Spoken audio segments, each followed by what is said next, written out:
Pai, do Filho e do Espírito Santo. Amém. Meu Senhor e meu Deus, creio firmemente que estás aqui, que me vês, que me ouves.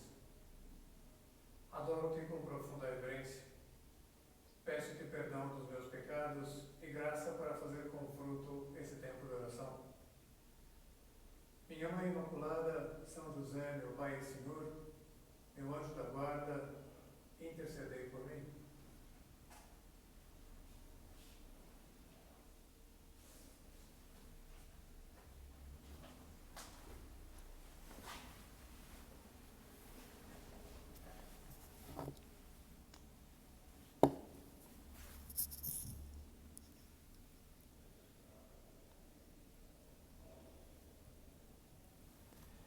Viver da fé é o tema do nosso recolhimento desse mês de agosto, que tem também um outro tema de fundo, como veremos com o desenvolver da nossa reflexão de hoje, que é o amor à verdade.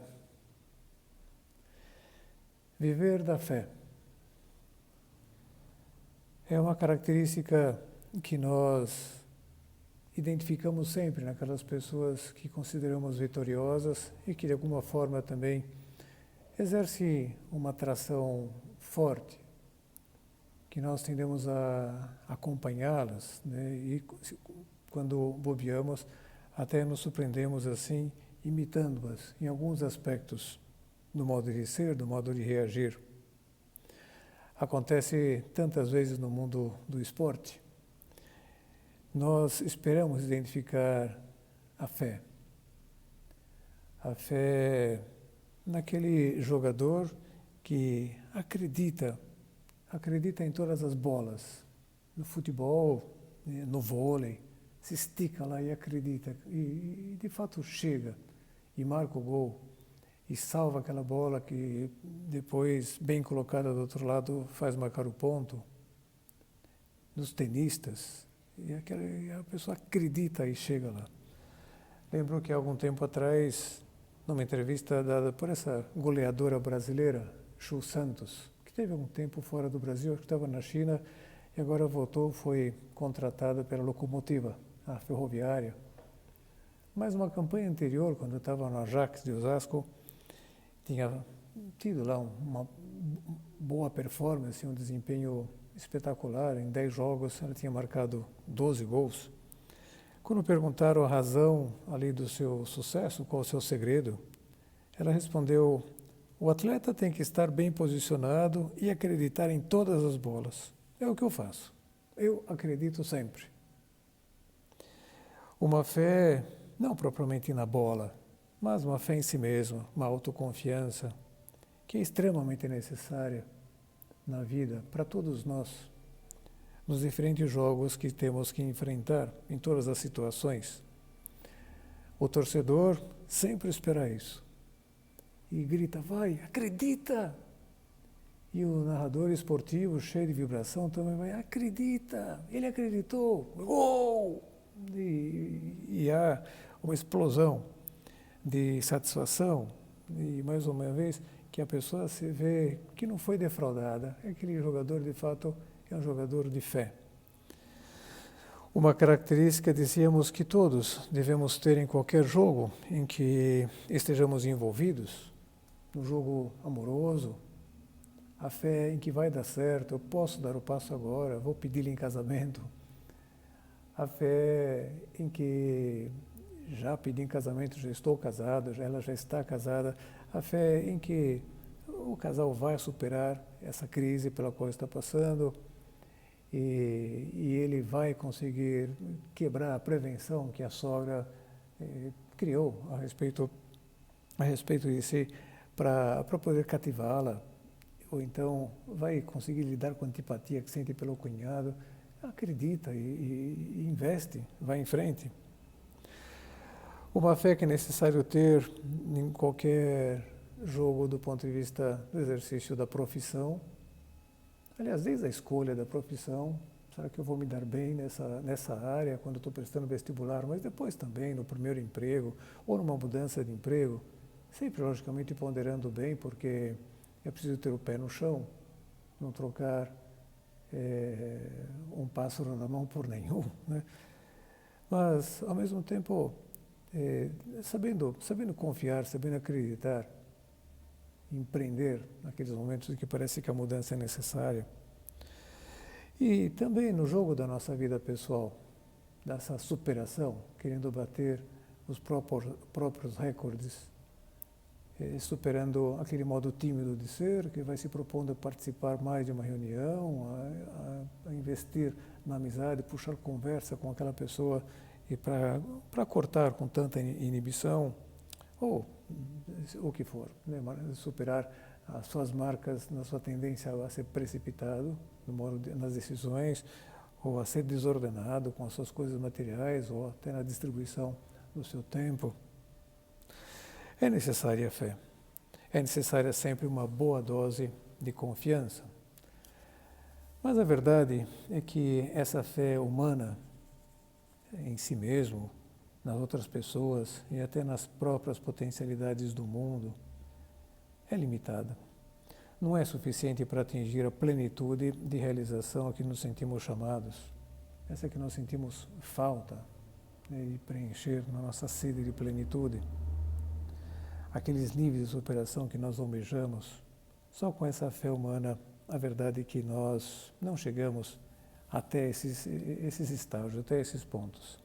E mesmo que em alguns casos pareça ser suficiente a fé que nós temos, a verdade é que sem uma fé transcendente que nos conduz a confiar em alguém, coloco aqui esse alguém nas minhas anotações com A maiúsculo, estou pensando em Deus, sem essa fé transcendente em que nos conduz a confiar em alguém que esteja além de nós mesmos, das pessoas e desse mundo, ou seja, em Deus, o vazio, a falta de sentido para a própria vida, para a luta, até em posse das conquistas almejadas, né? Esse vazio, essa falta de sentido para a própria vida e para a luta, acaba se impondo de modo desesperador. Ao longo da minha vida sacerdotal, daqui a um mês vou completar 27 anos de padre, fui comprovando isso com frequência. O desespero e o vazio em pessoas que, por um lado, não têm o subsídio da fé transcendente para lidar com a dor, com o sofrimento, com as perdas, com as frustrações. Mas, por outro lado, também o vazio e o desespero que tendem a invadir as pessoas, mesmo assim, envolvida em grandes êxitos.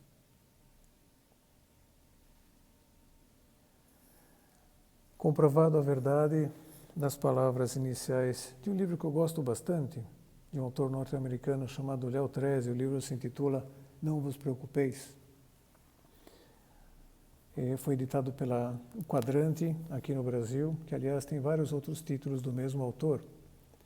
E esse livro inicia com umas palavras que eu tenho comprovado, dizia muitas vezes na vida de todas as pessoas. Diz assim: prescindindo de quais possam ser os nossos problemas pessoais, existe uma necessidade profundamente sentida que todos temos em comum: a necessidade de ser amados e de saber que somos amados. Necessitamos de sentir que o que fazemos e o que se passa conosco significam alguma coisa para alguém que não nós mesmos. E também para alguém que não são apenas aquelas pessoas que temos ao lado e que nos devotam seu carinho e estima. Sem esta sensação de que há alguém, e aqui coloque esse alguém com maiúsculo, que cuida de nós e que cuida muito, a vida no melhor dos casos seria insípida.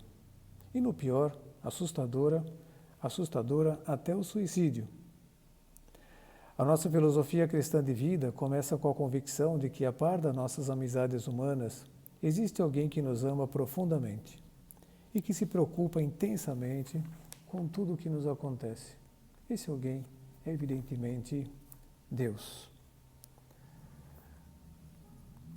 No ano passado, uma moça me procurou, estava bastante consternada e com razão, porque o seu noivo tinha se suicidado fazia poucos dias.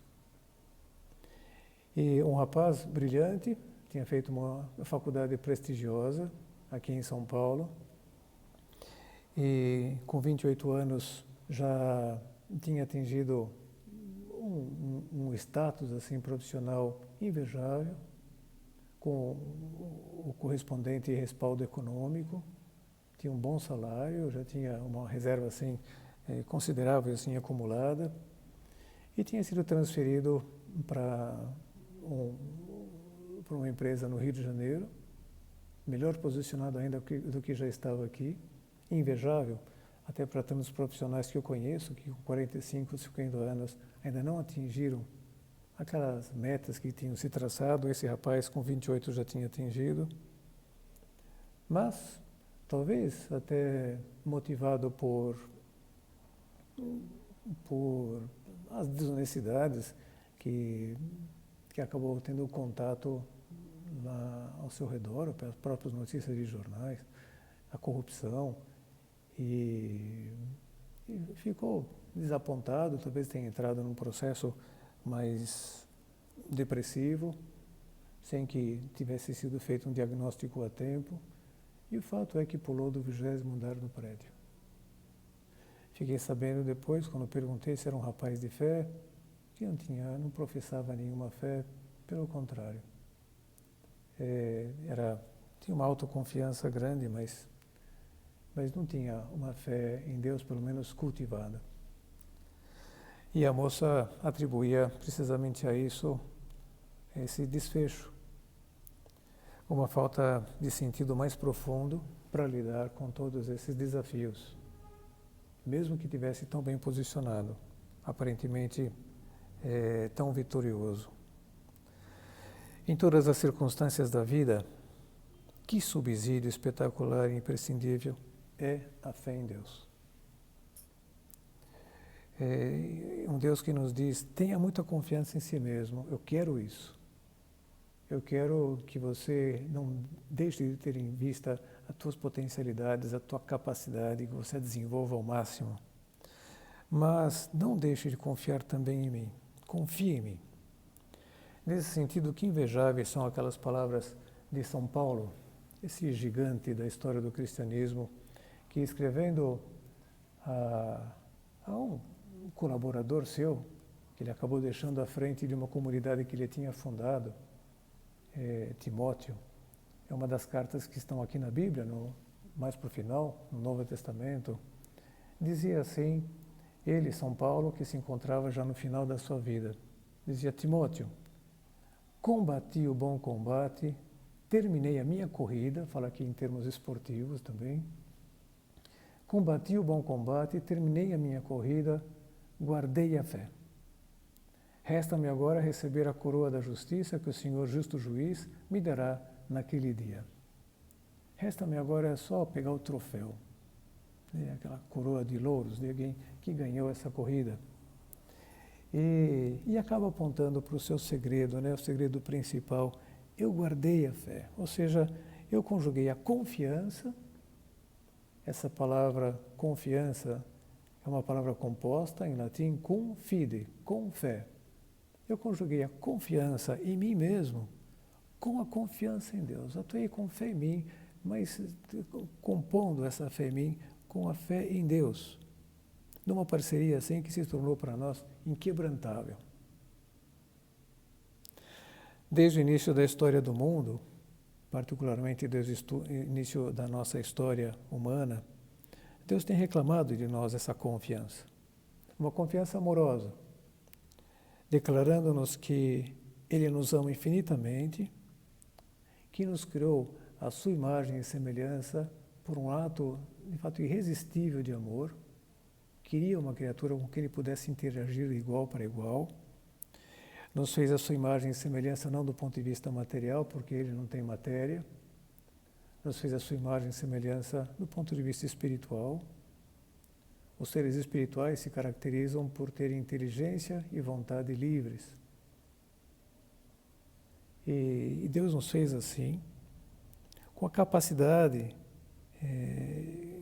correspondente, né, de amar.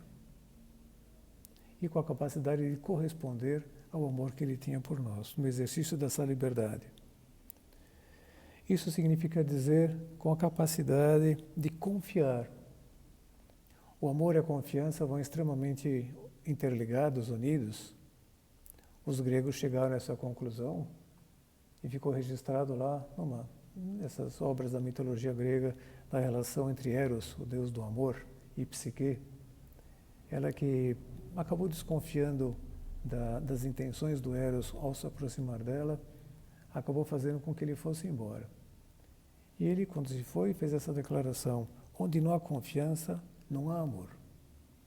De fato, onde eu não consigo atuar com fé, o meu amor está comprometido. E Deus, que nos ama infinitamente, tem essa expectativa que nós correspondamos ao seu amor. E, portanto, que nós funcionemos com Ele com muita confiança.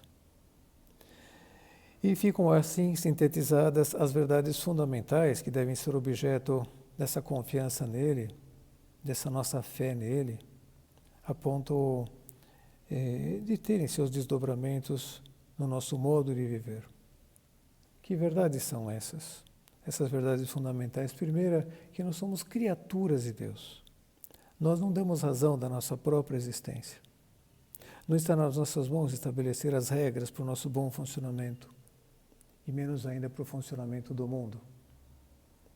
Quem os fabricou é que estabeleceu essas regras, e nós, com muito bom senso, o que devemos fazer é procurar identificá-las para adaptar-nos, para segui-las, se quisermos até, para nos submetermos a ela.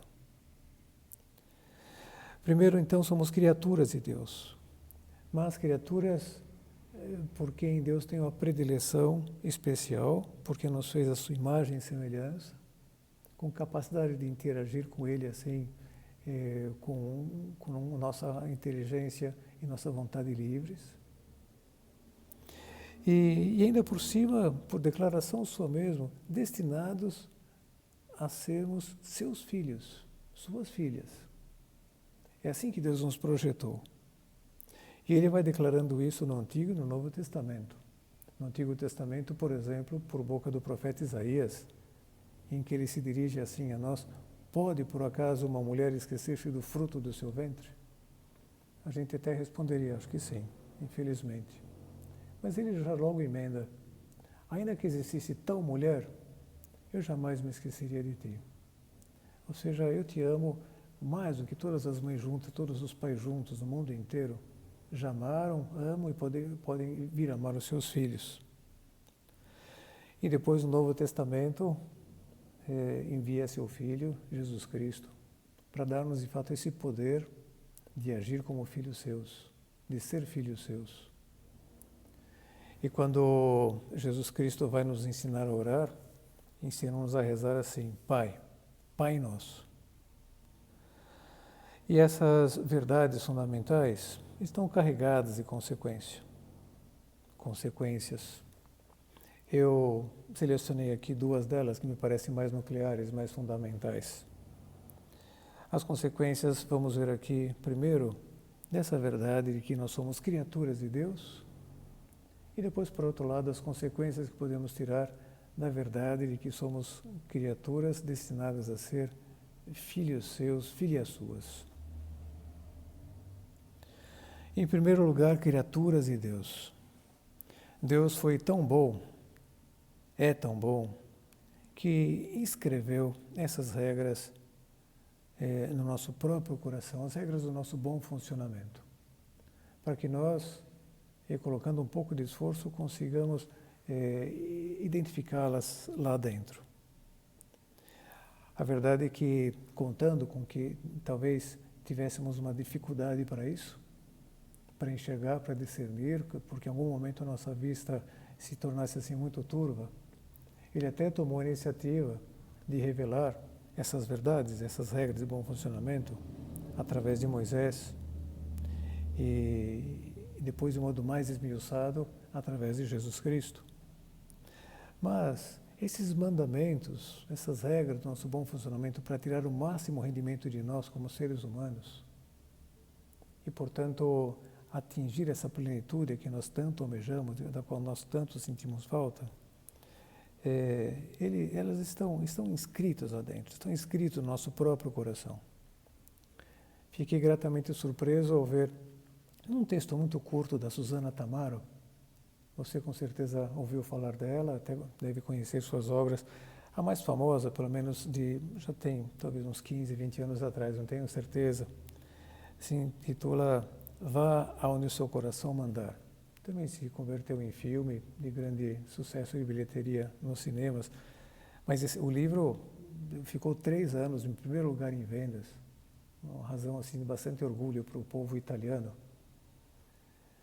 E a Susana Tamaro, que deixou todo mundo com o coração apertado no final do ano passado, acho que dia 12, dia 13 de dezembro, em que ela já declarou que estava se retirando da vida pública, assim, porque está com essa síndrome de Asperger.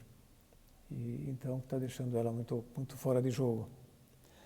Mas a frase que me chamou a atenção, que eu registrei assim, é a seguinte: a fé nunca é convencionalismo, mas busca rigorosa da verdade do coração. A fé que não consiste, então, num conjunto de ritos, de cerimônias das quais a gente participa, ou que às vezes a gente até cria nossos rituais para dirigir-nos a Deus.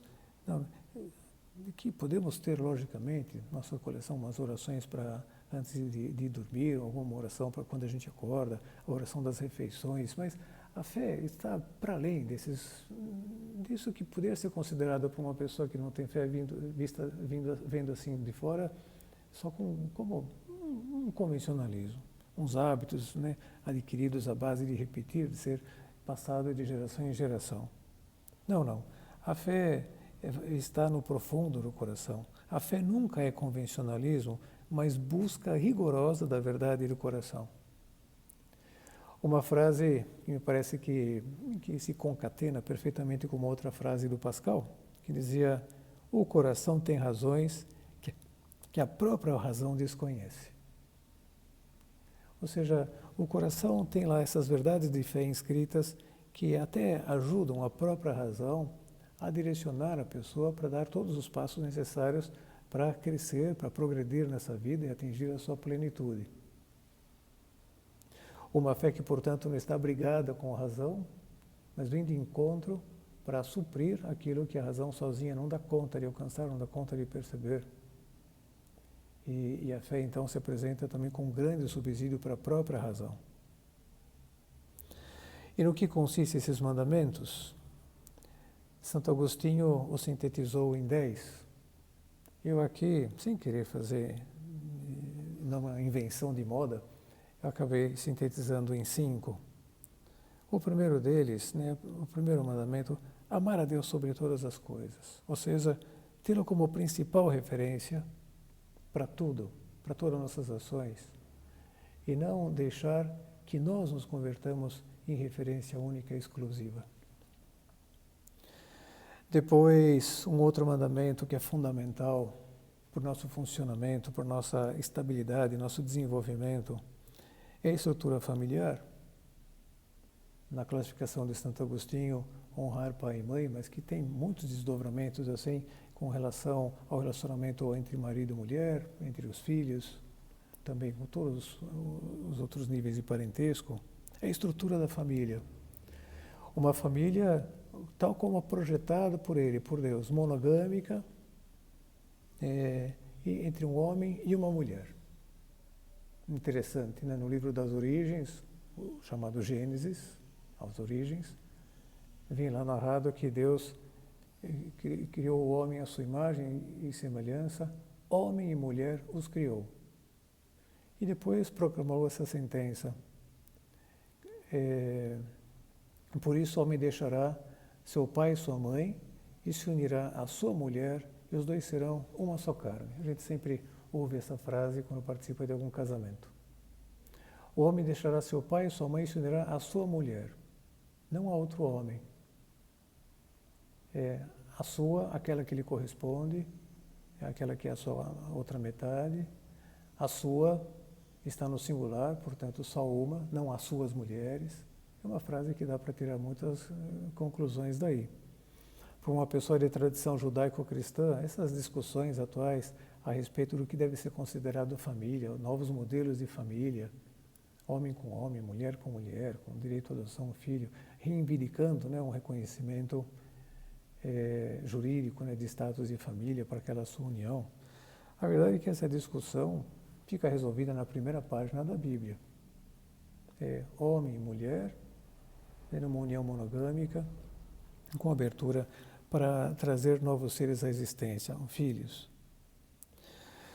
Um outro mandamento de respeito à vida humana, a respeito à minha própria vida e à vida dos outros, que me leva então a não fazer o mau uso do prazer que está associado à minha alimentação, também à bebida, e de promover também o bem-estar das pessoas à minha volta, tanto físico quanto moral, respeitando a sua honra, a sua reputação, promovendo, respeitando a vida desde a concepção até a morte natural, sem interrompê-la diretamente, né, no caso dos abortos, nem interrompê-la abruptamente, também no caso dos mais velhos, como a eutanásia.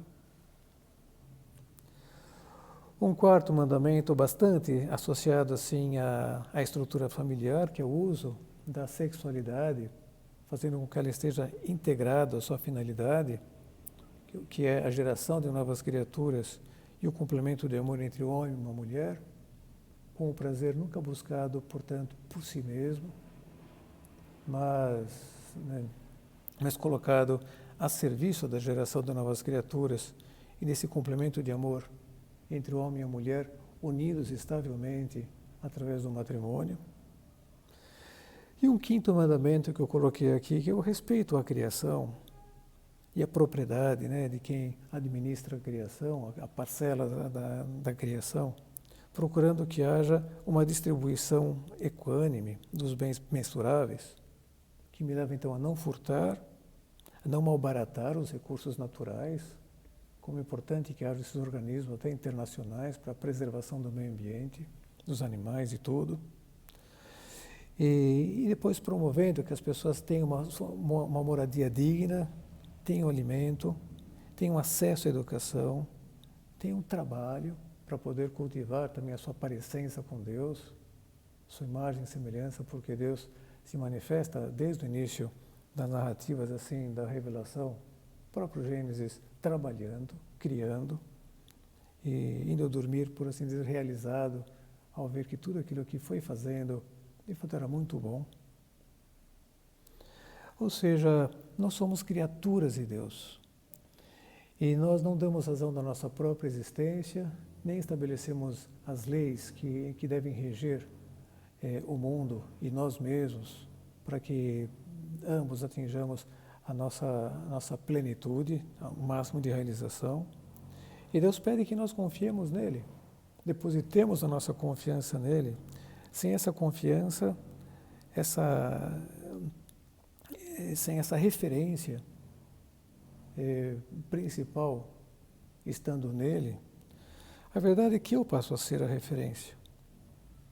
O homem acaba sendo a sua única referência e começa um estrago atrás do outro. Uma publicação do cardeal Ratzinger, na verdade ele ainda era padre Ratzinger, nem era bispo, nem era cardeal e menos ainda Papa Bento XVI. Acho que é do início da década de 70. Ele fez 4 pronunciamentos de rádio e depois publicou esses 4 pronunciamentos em um opúsculo que se intitula Criação e Pecado. A gente encontra em castelhano com muita facilidade na internet, pode baixar o PDF, com a certeza de que não vai estar desrespeitando nenhum direito autoral nem nada, né, nenhum tipo de pirataria. Tenho certeza que ele vai ficar feliz, inclusive. E num momento determinado, com essa abordagem, criação e pecado, o cardeal Ratzinger, o Papa Bento XVI, né, ele colocava em evidência isso. Se eu tiro Deus de referência e acabo me colocando a mim mesmo como referência, e quando eu chego a esse ponto, qual que é o meu limite? Qual o limite que o ser humano acaba estabelecendo para si? aquilo que ele é capaz de fazer, do ponto de vista técnico. Esse acaba sendo o seu limite. E nessa argumentação, ele colocava dois exemplos assim bem extremos, um falando a respeito da invenção da bomba atômica e outro sobre os crematórios lá em Auschwitz, antecedidos pela câmara de gás nazista. E o primeiro exemplo, ele diz assim: Robert Oppenheimer conta que quando surgiu a possibilidade da bomba atômica, esta tinha constituído para eles, os físicos nucleares, a technically sweet, a sedução técnica, sua fascinação como um imã que deveriam seguir, o tecnicamente possível, o ser capazes também de querer algo e de fazê-lo. Nossa, a gente é capaz de fazer uma bomba de grande alcance e não resistiram, sem nem pensar em como aquilo seria usado, o estrago que poderia fazer. Sim, eu posso fazer, por que não fazer? E fizeram. O último comandante de Auschwitz, Hess, afirmava no seu diário que o campo de extermínio tinha sido uma inesperada conquista técnica. Ter em conta o horário do ministério, a capacidade dos crematórios e sua força de combustão e combinar tudo isso de tal maneira que funcionasse ininterruptamente, constituía um programa fascinante e harmonioso que se justificava por si mesmo. Um diário. E o Ratzinger concluía com tais exemplos, é evidente que não se podia continuar muito tempo. Todos os produtos da atrocidade, de cujo contínuo incremento somos hoje espectadores atônitos, em última instância desamparados, se baseiam neste único e comum fundamento: o homem que se tornou referência para si mesmo.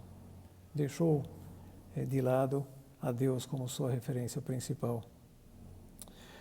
Nesses exemplos tudo agora fica nítido, né, como de fato a gente pode chegar muito longe. Mas há outros exemplos também atuais, que eu diria não menos daninhos, talvez não menos bomba atômica, também de grandes proporções, que se apresentam assim insidiosos, porque um pouco perfumados, mas na verdade disfarçando um mau cheiro, algo de podre no reino da Dinamarca, ou seja, algo de podre na nossa própria sociedade. Naquelas pessoas que, quando ficam como sendo a sua única referência, perdem a Deus de vista, perdem essa fé transcendente, acabam fazendo raciocínios do tipo: por que não sair com outras mulheres ou com outros homens, né, num congresso, num jantar de representação da empresa ou numa viagem de trabalho? Ainda mais tendo em vista que eu não deixo faltar nada em casa. Eu sou a referência. Eu estabeleço a regra. Se eu não deixo faltar nada em casa, estou autorizado. Aí numa boate, numa casa de massagem, fazer o que for. E até convidar outros amigos para ir juntos, recomendando: olha, você não deixa faltar nada em casa. Eu viro o parâmetro. Por que não continuar com o tráfico de drogas, né? Se afinal é para sustentar a minha família e dar-lhe uma melhor condição de vida? Eu já estabeleci qual é o meu parâmetro e qual é a regra que eu devo seguir. Por que não mudar as regras do jogo, né, pisando numa constituição de um país, que boa parte das constituições dos países começa a ter com a referência explícita a Deus? Por que não pisar em cima dela de modo cínico, de modo trapaceiro, mudando as regras do jogo, para estabelecendo, eu ditatorialmente, né, como ditador em exercício, aquelas regras que eu quero estabelecer do ponto de vista político, econômico, o que for, ideológico? Por que não subornar? Ou por que não montar um cartel? Se somos só 4 empresas detentores assim do monopólio desse produto aqui, a gente pode estabelecer o preço que as pessoas vão ter que pagar para adquirir e pronto, por que não? Por que não manter, né, uma porcentagem enorme da população sem acesso à escola, sem saneamento básico, desviando as verbas para outros lados, que eu determinei que são mais importantes, mais relevantes, ainda mais se vão direto para a minha conta bancária? Por que não aliciar pessoas que são atraentes e que poderiam posar, né, em filmes pornográficos, submetendo-as até ao que alguém já chamou de moição de carne, até drogando-as, para passar 8 horas de filmagem, que vai resultar depois, num filminho editado assim de 3 minutos, deixando muita gente eletrizada na internet, vendo pornografia. É uma bomba atômica de grande alcance, de grande poder radiativo. Porque se eu posso, por que não? Se eu posso, por que não promover, né, essas cirurgias, né, de mudança de sexo, em que uma mulher, para se tornar um homem, tem que submeter-se pelo menos a 10 cirurgias, né, e adquirir lá seu pênis inflável. Se eu posso, por que não? E dizer que são insidiosas todas essas propostas, porque perfumadas, né? Porque vêm canonizadas até em nome do amor, em nome da caridade. E as pessoas que discordam disso, então, são classificadas como pessoas do mal, pessoas que não têm amor, que não têm caridade. A caridade deveria levar, né, então, do ponto de vista assim, mentiroso, a caridade deveria levar ao dizer, não, é de fato, se você sustenta todo mundo na tua casa, você está tão estressado, vocês até estão passando por uma crise, não, vai sim para uma casa de massagem, vai, fica à vontade, não, vai sim, vai lá para essa boate, isso vai dar mais resultados, então leva teus clientes nesse restaurante, né, que depois também já coloca algumas mulheres à disposição, ou eventualmente algum garoto de programa, por que não? Vai firme, cara, não, você merece. Não, isso mesmo, nossa, é para sustentar a tua família, judiação, isso não, droga mesmo, vende droga. De repente até começa dando de graça, assim você já cativa a clientela. E tudo isso fica como que canonizado. Tenho seguido, de vez em quando, um canal do YouTube que, boa parte das vezes, assim, reproduz aqui alguns sentimentos meus. Se intitula Hipócritas.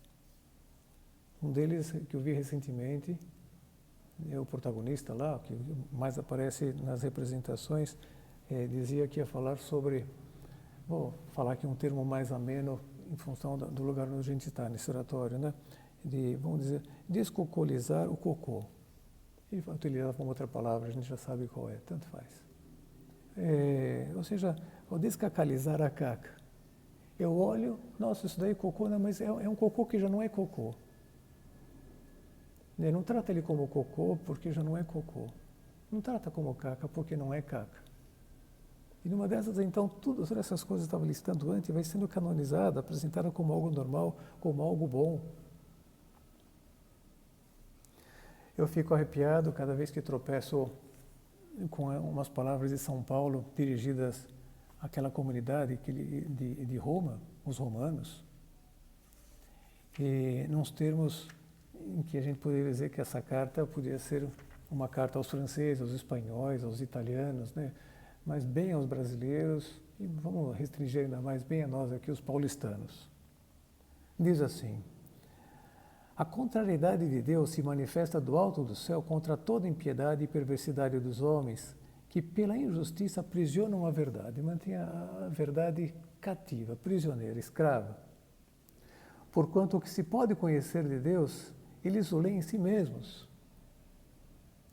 Os mandamentos estão escritos no nosso coração, pois Deus lhes revelou com evidência, desde a criação do mundo, as perfeições invisíveis de Deus, o seu sempiterno poder e divindade, se tornam visíveis à inteligência por suas obras, de modo que não se podem excusar. Porque conhecendo a Deus, não o glorificaram como Deus, nem lhe deram graças, pelo contrário, extraviaram-se em seus vãos pensamentos, e se lhes obscureceu o coração insensato. Pretendendo-se sábios, tornaram-se estultos, mudaram a majestade de Deus incorruptível em representações e figuras de homem corruptível. A referência deixou de ser Deus, passou a ser o homem. Por isso, continua, Deus os entregou aos desejos dos seus corações, à imundície, de modo que desonraram entre seus próprios corpos, trocaram a verdade de Deus pela mentira e adoraram e serviram a criatura em vez do Criador, que é bendito pelos séculos. Amém. Por isso Deus os entregou a paixões vergonhosas, as suas mulheres mudaram as relações naturais em relação contra a natureza. homossexualismo feminino. Do mesmo modo, também os homens, deixando o uso natural da mulher, arderam em desejos uns para com os outros, cometendo homens com homens a torpeza e recebendo em seus corpos a paga devida ao seu desvario. Não sei a que São Paulo se refere, se é algum tipo de AIDS da época, não sei. Mas continua.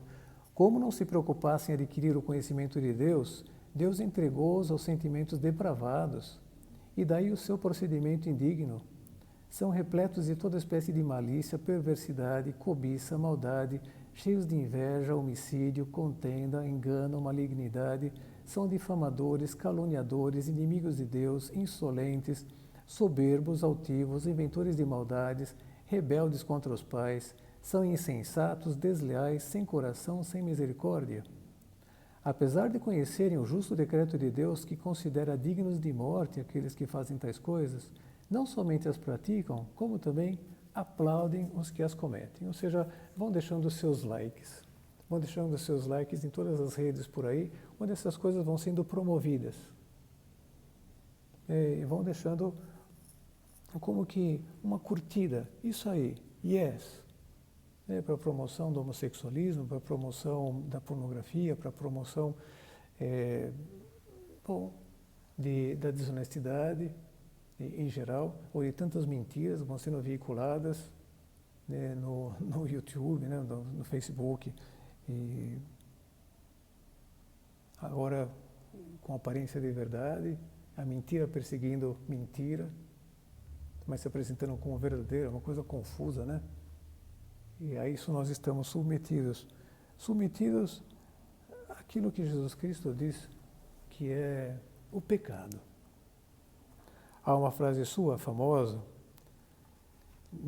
está no Evangelho de São João, em que ele diz para os judeus que aparentemente tinham acreditado nele.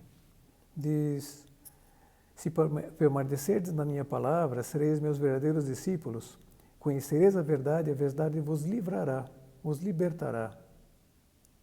Replicaram-lhe, somos descendentes de Abraão e jamais fomos escravos de ninguém. Como dizes tu, sereis livres? Respondeu Jesus, em verdade vos digo, todo homem que se entrega ao pecado é seu escravo. E o que é propriamente o pecado? Naquelas locuções que eu citava do padre Ratzinger, que veio a ser o Bento XVI, ele dizia, o homem que considera uma escravidão a dependência do amor mais elevado e que quer negar sua verdade, ou seja, que ele é criatura de Deus, esse homem não será livre. Destruirá a verdade e o amor.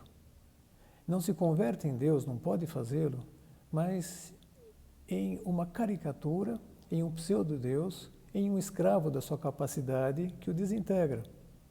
Pecado, em essência, e agora está claro, uma negativa da verdade. Isso consiste o pecado, em negar a verdade.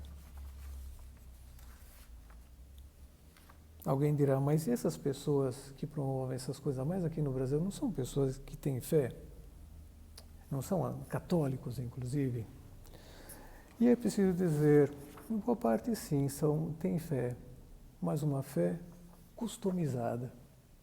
Ou seja, uma fé em que foi feita uma seleção. A pessoa que abre a Bíblia fala, essas coisas aqui eu assumo para mim, essas outras eu deixo de lado. Pessoas que encarnam aquilo que dizia Santo Agostinho, com toda clareza, que a pessoa que seleciona da Bíblia o que quer e rejeita o que não quer, acredita em si e não na Bíblia. Fizeram uma religião à sua medida, que já não tem nada a ver, ou tem pouco a ver com o querer de Deus. Me chamou bastante a atenção a atitude daquele jogador norte-americano, o Jonathan Isaac, jogador do Orlando Magic, que decidiu não se ajoelhar lá antes do início do jogo, durante o hino, e não vestiu a camisa dos Vidas Negras Importam. E questionaram depois numa reportagem, por que você não ajoelhou? Você não acredita que as vidas negras importam? Imagina, a pergunta a ele que também é negro. Ele disse, muita coisa foi considerada na minha decisão, e parte dela foi que, primeiro de tudo, é meu pensamento de que ajoelhar ou vestir uma camisa do Vidas Negras Importam não anda de mãos dadas para apoiar vidas negras. Ou seja, eu desconfio um pouco dessa bandeira. Eu tenho receio de virar massa de manobra, onde a preocupação com os negros, na verdade, se é que está em algum lugar, está no último. O que mais está em jogo aqui é estabilizar ou desestabilizar um determinado partido político, uma determinada visão de mundo, e aliás que acabou se alastrando pelo mundo inteiro. Se eu tiver que me ajoelhar, vou me ajoelhar por Deus. Deus é a minha referência. Em toda a promoção, né, do movimento LGBT nas empresas agora, né, que vai arrancando likes de tantos altos executivos, né, por essa quase que eu diria um ativismo, e que muitas vezes, às vezes, pelo menos, fica a impressão de que a última coisa que importa mesmo são as pessoas que têm essas tendências, pessoas que têm que ser respeitadas em toda a sua integridade e também estão feitas à imagem e semelhança de Deus. E seria bom que descobrissem essas verdades fundamentais para a sua própria vida, para atingir a plenitude que tanto almejam. Muitas vezes não são elas que estão no foco, só estão sendo utilizadas como massa de manobra para a implementação de poder ou para a manutenção de poder, do ponto de vista político, econômico, outras coisas, como nós sabemos bem. Dizia que esses são desdobramentos do nosso ser, criaturas de Deus. Ficou pouquíssimo tempo para desenvolver os desdobramentos da outra verdade fundamental, de que somos criaturas, mas ainda por cima destinados a sermos filhos dele, filhos de Deus. Enumero aqui, pelo menos, o que eu tinha pensado que nós considerássemos como desdobramento dessa verdade. Sou filho de Deus. O primeiro deles é o de que, por maior dificuldades que eu passe, incompreensões que eu tenha e vazios que eu experimente, Deus, se eu confio nele, se eu deposito nele a minha confiança, se eu atuo com fé nele, sempre escreve certo por linhas tortas, sempre tira o bem. Queria apresentar para você, se você não conhece, esse australiano que se intitula Nick Vujicic. Esse livro já é antigo, tem uns 15 anos, tem outros livros dele também muito bons, que nasceu sem os dois braços e sem as duas pernas. Só tem um pezinho que sai ali embaixo. E consegue esboçar, não abrir esse sorriso, essa simpatia de alguém que está para cima e coloca muita gente para cima, milhares de pessoas no mundo inteiro para cima, porque já esteve circulando por todos os países, também já esteve aqui no Brasil, lotando estádios.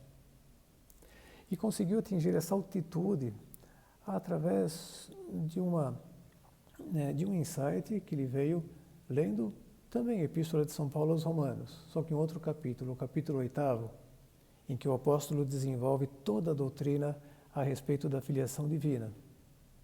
E concretamente um versículo, o versículo 28, que diz assim: para os que amam a Deus, tudo coopera para o bem. Ele tinha sido ensinado a amar a Deus, ainda que tenha passado por um movimento de revolta assim na sua adolescência, infância, mas ele tinha sido educado para amar a Deus, filho de pais cristãos. E se identificou muito com essa frase. Diz, então, dessas minhas limitações, Deus quer tirar um bem, quer fazer isso aqui cooperar para o bem. E descobriu que o bem que Deus queria promover era exatamente essas palestras, né, de motivação que ele faz pelo mundo inteiro, colocando tanta gente para cima. Não queria deixar de citar umas palavras de Jesus transcritas por São Marcos, que como desdobramento da nossa condição de filhos de Deus, nos estimula a pedir tudo, com confiança, confiança de que vamos receber de Deus. Diz assim nosso Senhor: tende fé em Deus, em verdade vos declaro, tudo o que pedirdes, acreditando, sem duvidar no seu coração, mas acreditando, tendes a certeza de que recebereis. Pedir. pedir tudo aquilo que nós mais sentimos necessidade para nós e para os outros. Esse é um desdobramento, Deus nos dá esse poder sobre o seu coração. E depois, uma última consideração, como desdobramento do nosso sermos filhos de Deus, é que nos disponhamos a imitá-lo na sua misericórdia, ou seja, na sua determinação de perdoar sempre. Sede misericordiosos com o vosso Pai Celeste misericordioso de Jesus no Evangelho. Perdoar. São Lucas conta como os apóstolos, depois dessa exortação do Senhor, de que eles perdoassem sempre, se voltaram para ele e disseram: Senhor, aumenta-nos a fé, Domini, adauge nobis fidem. É o capítulo 17, versículo 3 do Evangelho de Lucas. Perceberam que isto muitas vezes estava acima da sua capacidade, que precisaria ter muita fé em Deus para poder não ser vingativo, perdoar. Mas pediram e Deus lhes concedeu, o Senhor lhes concedeu essa graça. Vamos pedir também a Nossa Senhora, mestra de fé, que nos faça não perder de vista então essas duas verdades fundamentais com os seus desdobramentos. Sou criatura de Deus, objeto de seu amor, destinado a ser filhos seus. Antes de terminarmos, vamos fazer aqui um breve exame de consciência. Exame, ato de presença de Deus. Posso dizer que sou uma pessoa de fé, autoconfiante, por um lado, mas também com uma grande confiança em Deus, que me leva a vê-lo por trás de todos os acontecimentos, tanto os que chamam bons, quanto os que chamam ruins, convencida de que Ele está fazendo tudo concorrer para o meu bem.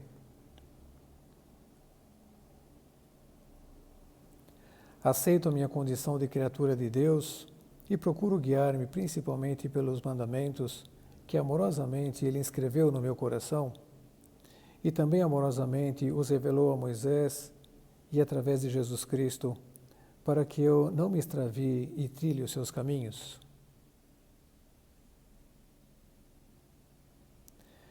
Tenho um sentido crítico suficientemente desenvolvido para identificar aquelas modas e propostas políticas, comerciais, econômicas, etc., que não têm a Deus como referência, mas sim as pessoas que as promovem, às vezes enganadas e outras vezes por motivos, inclusive, pouco retos. Minha fé em Deus faz com que eu o encare como um pai, de modo a me dirigir a Ele com confiança, para pedir-lhe tudo o que necessito e também pelas necessidades das demais pessoas.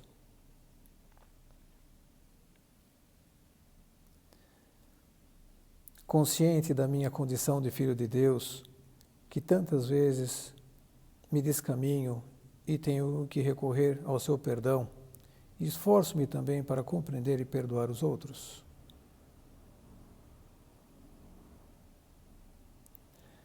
Peço a Santa Maria, mestra de fé, que me faça pautar a conduta e modo de encarar a vida com confiança em Deus e na sua verdade.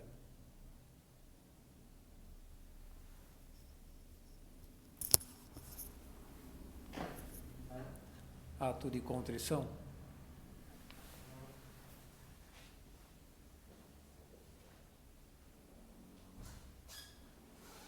Dou-te graças, meu Deus, pelos bons propósitos, afetos e inspirações que me comunicaste nessa meditação. Peço-te ajuda para os pôr em prática. Minha Mãe Imaculada, São José, meu Pai e Senhor, meu anjo da guarda, intercedei por mim.